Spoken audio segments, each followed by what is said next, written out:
সালাফদের দৃষ্টিতে আল্লাহ ওয়ালাদের মাজারে গুম্বাদ তৈরি করা জায়েজ আছে, জোরে বলুন সুবহানাল্লাহ।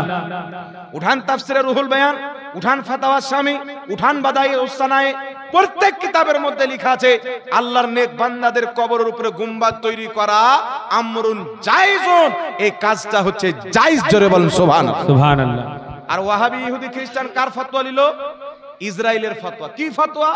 নবী বলছেন আলী যাও, যত উঁচু কবর আছে ভেঙে সমান করে দাও, ভেঙে বরাবর করে দাও। আর বাংলাদেশের কাজ্জাবিন ইহুদি কি বললো? যত মাজার আছে ভেঙে দাও। ইমাম ইবনে হাজার আসকালানি ফাতহুল বারি বুখারী শরীফের সারার মধ্যে লিখছেন নবী যেই কবরগুলি ভাঙতে বলেছিলেন ওগুলো হলো ইহুদি খ্রিস্টান মুশরিকদের কবর, কোন মুসলমানদের কবর ভাঙা যাবে? একটু জোরে বলেন না সুবহানাল্লাহ। তো ইহুদি খ্রিস্টানদের কবর ভাঙার হাদিস নিয়ে যারা আল্লাহ ওয়ালাদের কবর মাজারকে ভাঙে এরা মুসলমান না মুনাফিক? এরা নবীর হাদিসের অপব্যাখ্যা করে আর নাম আহলে হাদিস। তুই তো হাদিস চোর, তোর মতন নবীর হাদিসের বেয়াদবি, নবীর হাদিসের অপব্যাখ্যা পৃথিবীতে আবু জেহেল পর্যন্ত করতে পারবে। আবু জেহেল পর্যন্ত বলবে তোমাকে দেখে যে আমি তো কাট্টার দুশমন ছিলাম নবীর, ঠিকই আছে, কিন্তু তোমরা তো নবীর লেবাস পরে নবীর সাথে দুশমনি করেছো। নবীর হাদিসের অপব্যাখ্যা করা মানে নবীর সাথে দুশমনি করা, ঠিক না ঠিক বাবা? একটু জোরে বলেন। তো যাই হোক বিরাদর ইসলাম, আমি যেটা প্রমাণ করতে চেয়েছিলাম আল্লাহর ব্যাপারে তাদের আকীদা নিজের বাড়ির তৈরি করা ইহুদি খ্রিস্টানদের মতো আকীদা, সুন্নিদের আকীদা, নবী এবং সাহাবা সালাফদের দেওয়া আকীদা আমি আপনাদের সামনে প্রুভ করে দিয়েছি। এখন আরেকটা প্রুভ করতে চাই যে নবী এবং সাহাবীর আকীদা ইসলাম আলাদা, ওয়াহাবিদের ইসলাম আলাদা। কেমন করে আলাদা? আচ্ছা বলেন তো বাবা, জাকির নায়েক কি বলেছে? কুরআন পাকে 25টি আয়াত রয়েছে ওসিলা হারাম, বলেছে না বলেনি? এই একটু জোরে বলেন, বলেছে না বলেনি? আমি কিয়ামত পর্যন্ত লামাযহাবিকে চ্যালেঞ্জ করতে চাই, একটা আয়াত দেখাও। কোন লামাযহাবি যদি একটা আয়াত দেখাইতে পারে কুরআন পাকে ওসিলা হারাম, 1 লক্ষ টাকা পুরস্কার দেওয়া হবে। দুটা দেখাইতে পারলে 2 লক্ষ টাকা দেওয়া হবে। কিন্তু কিয়ামত তো আসতে পারে, ওসিলা হারাম দেখাতে পারে না, কারণ কুরআন পাকে ওসিলা হারামের কথা বলা নয়, ওসিলা ধরার কথা আছে। জোরে বলেন সুবহানাল্লাহ। আল্লাহ বলেন ওয়াবতাগু ইলাইহিল ওসিলা, আল্লাহর দরবারে ওসিলা ধরো, ওসিলা পেশ করো। এখন নবীর আকীদা কি, সাহাবার আকীদা কি, আমরা আহলে সুন্নাত ওয়াল জামাতের আকীদা নবীর ইন্তিকালের পরেও নবীর ওসিলা দিয়ে দোয়া করা জায়েজ, নবীর ওসিলা ধরা জায়েজ। এটা আমাদের আকীদা কি আকীদা নয় বাবা? এই একটু জোরে বলেন না। আমরা নবীর ওসিলা মানি কি মানি না? একটু জোরে বলেন। আমরা নবীর ওসিলা নেওয়া জায়েজ মনে করি না নাজায়েজ? ওয়াহাবিরা শিরিক মনে করে, আমরা জায়েজ মনে করি। চলেন দেখি আমাদের নবী কি মনে করতেন। আচ্ছা বলেন তো বাবা, আমার নবী যদি নবীগণের ইন্তিকালের পর তিনাদের ওসিলা নেওয়া জায়েজ মনে করেন আর ওয়াহাবি যদি নাজায়েজ মনে করে, তাহলে এরা নবীর পক্ষের লোক না নবীর দুশমন? বলেন। এখন আপনার সামনে হাদিস পড়ছি, শুনেন। মাজমাউজ জাওয়াইদের মধ্যে হাদিস, যে হাদিস ইমাম হাকিমের তাহকিক অনুযায়ী সহিহ, যে হাদিস ইমাম ইবনে হিব্বানের তাহকিক অনুযায়ী সহিহ, যে হাদিসকে ইমাম সামহদি নিজের কিতাব খুলাসাতুল ওয়াফা বে আখবারি দারিল মুস্তাফা এই কিতাবের মধ্যে হাদিসটি উল্লেখ করে ইমাম সামহদি বলছেন সনদহু জাইয়্যিদুন, এই হাদিসের সনদ হচ্ছে জাইয়্যিদ অর্থাৎ সহিহ। একটু জোরে বলতে হবে সুবহানাল্লাহ। হাদিসটি কি? আমার আপনার নবী নিজের আপন চাচি আবু তালিবের স্ত্রী হযরতে আলীর মাকে দাফন করার পর আমার নবী দোয়া করছেন, আল্লাহ আমার মায়ের কবরকে প্রশস্ত করো, বেহাক্কে নবিয়্যিকা ওয়াল আম্বিয়া আল্লাযীনা মিন ক্বাবলিক, আল্লাহ তুমি আমার মায়ের কবরকে প্রশস্ত করো, আমার মায়ের মাগফিরাত করো, বেহাক্কে নবিয়্যিকা আমি তোমার নবী অর্থাৎ আমি মুহাম্মাদের ওসিলায়, ওয়াল আম্বিয়া এবং পূর্বের সমস্ত নবীর ওসিলায়, আল্লাযীনা মিন ক্বাবলিক যেই নবীগণ পূর্বে চলে গেছেন আদম থেকে নিয়ে ঈসা পর্যন্ত যারা ইন্তিকাল করেছেন, যাদেরকে আসমানে উঠিয়ে নেওয়া হয়েছে, প্রত্যেক নবীর ওসিলা দিয়ে তোমার কাছে দোয়া চাই, আমার মায়ের কবরকে প্রশস্ত করে দাও।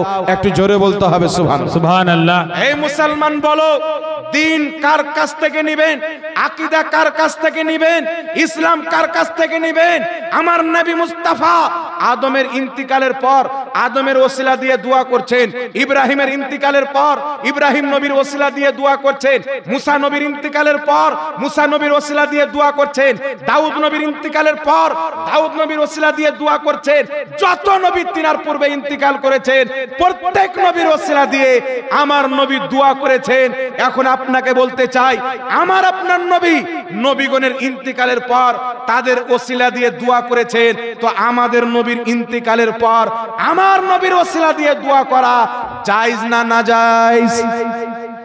জায়েজ না নাজায়েজ জোরে বলতে হবে। তাহলে যারা বলে শিরিক তারা নবীর দিন নিয়েছে। আমার নবী তো আকীদা দিচ্ছেন নবীগণ যদি জীবিত থাকে তাদের ওসিলা দিয়ে দোয়া নেওয়া জায়েজ, নবীগণ যদি ইন্তিকাল করে তাদের ওসিলা দিয়ে। আমার নবী বলছেন আমি নবী মুস্তাফা পূর্বের সমস্ত নবীর ওসিলা দিয়ে দোয়া করে কিয়ামত পর্যন্ত আমার উম্মতকে আকীদা দিলাম। আমি নবী মুস্তাফা ইন্তিকাল করে কবর জগতে চলে যাব, কিয়ামত পর্যন্ত যারা আমার ওসিলা দিয়ে দোয়া করবে আল্লাহ তাদের বেড়া পার করে তাদের দোয়া কবুল করে নেবে। বল সুবহানাল্লাহ। তো এটা সুন্নিদের মুকদ্দর যে সুন্নিরা নবীর দাওয়া ইসলাম নিয়েছেন, সুন্নিরা নবীর দাওয়া শরীয়ত নিয়েছেন, ওয়াহাবি ইসরায়েলি শরীয়তকে নিয়েছে, খ্রিস্টানদের শরীয়তকে নিয়েছে। নবীর ওসিলা দিয়ে দোয়া করা যাবে না। ইহুদি খ্রিস্টানের কিতাবে থাকতে পারে, ইসলামের কোনো কিতাবে নাই। এটা তাদের বিদআতি আকীদা, তাদের বানানো আকীদা। আর কেউ যদি নবীর বিরুদ্ধে আকীদা বানায় মুসলমান, জোরে বলেন, যেটা নবী করেছেন সেটা করাকে যদি শিরিক বলে মুসলমান, কথা বলেন। আরে আমার নবী আদমের ওসিলা দিয়ে দোয়া করছেন, আদম নবী আমার নবীর আগে ইন্তিকাল করেছিলেন না জীবিত ছিলেন? জোরে বলেন। কবরে তো প্রত্যেক নবী জিন্দা আছেন, এটা আমাদের আকীদা। কিন্তু আদম আলাইহিস সালামের ওসিলা, সুলেমানের ওসিলা, প্রত্যেক নবীর ওসিলা দিয়ে আমার নবী কি আকীদা দিলেন? নবীগণের ইন্তিকাল পরে কিয়ামত পর্যন্ত তাদের ওসিলা চলবে। একটু জোরে বলতে হবে সুবহানাল্লাহ। তাহলে মুহাম্মদ রাসূলুল্লাহর শরীয়ত আমরা নিয়েছি, আহলে হাদিসরা জাকির নায়েকের শরীয়ত নিয়েছে। জাকির নায়েকের শরীয়ত আলাদা, মুহাম্মদ রাসূলুল্লাহর শরীয়ত আলাদা। যারা নবীর শরীয়তে চলবে তারা হবে জান্নাতি, যারা জাকির নায়েকের শরীয়ত চলবে তারা হবে জাহান্নামী। এখন আপনারাই বিচার করেন, না নবীর শরীয়ত নেবেন না নায়কের শরীয়ত নেবেন? আমরা কার শরীয়ত নেব বাবা? যেখানে নবীর স্পষ্ট হাদিস, কোন কাটমুনসির বিপক্ষের কথা শোনা যাবে। আচ্ছা, সাহাবার কি আকীদা ছিল? মুজামুস সাগীর লিতাবরানির মধ্যে হাদিস, উসমান গনির জামানায় তিনার খেলাফতের কালীন হযরত উসমান গনি যখন খলিফা হলেন, চেয়ারে বসলেন, উনার জামানায় একজন সাহাবী বারবার তিনার দরবারে আসছেন কিন্তু সাক্ষাৎ হয় না। একদিন নিরাশ হয়ে দুঃখ কষ্ট পেয়ে ফিরে যাচ্ছেন। আরেকজন সাহাবী যার নাম হলো উসমান বিন হনিফ, তার সাথে সাক্ষাৎ। ভাই কি হলো, নারাজ কেন? বলছে আমি উসমান গনির নিকটে আমার দরকার কাজ আছে, কিন্তু আমার সাক্ষাৎ হয় না, আমি যাই ঘুরে আসি, উনার সাথে সাক্ষাৎ হয় না। তো উসমান বিন হনিফ বলছেন তুমি বাড়ি যাও, 2 রাকাত নামাজ পড়ো উযু করে, নবীর ওসিলা দিয়ে দোয়া করো, তোমার কাজ হয়ে যাবে। জোরে বলেন সুবহানাল্লাহ।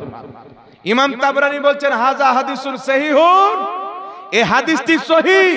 যেই সাহাবী উসমান গনির দরবারে বারবার যাচ্ছেন আসছেন কাজ হয় না, বারবার যাচ্ছেন আসছেন কাজ হয় না, আজকে ওই সাহাবী বাড়ি গিয়ে 2 রাকাত নামাজ পড়ে নবীর ওসিলা দিয়ে দোয়া করেছেন, তারপরে উসমান গনির দরবারে এসেছেন, সিধা গেটম্যান ডাইরেক্ট হাত ধরে উসমান গনির দরবারে তাকে হাজির করে দিয়েছেন। একটু জোরে বলতে হবে সুবহানাল্লাহ। তো নবীর দেওয়া আকীদা, নবীর ওসিলা নেওয়া যায়। সাহাবার আকীদা যেখানে কোনোই মতে কাজ হয় না, নবীর ওসিলায় দোয়া করলে আল্লাহ কাজটাকে সহজ করে দেয়। তাহলে কি বোঝা গেল? সুন্নিরা নবী এবং সাহাবীর আকীদা নিয়েছে, ওয়াহাবীরা আমেরিকা ইসরায়েলের দেওয়া প্রোডাক্টকে গ্রহণ করেছে। আপনি বলেন নবী সাহাবীর তরিকাতে চললে বিদাতি হয় না নবী সাহাবীর তরিকাকে ছাড়লে বিদাতি হয়? নবীর আকীদা, নবীগণের ইন্তেকালের পর তাদের ওসিলা জায়েজ, জায়েজ নয় আমার নবীর তরিকা। সওয়াব দোয়া কবুল হওয়ার জরিয়া সাহাবার তরিকা, সাহাবার তরিকা আমরা নিয়েছি।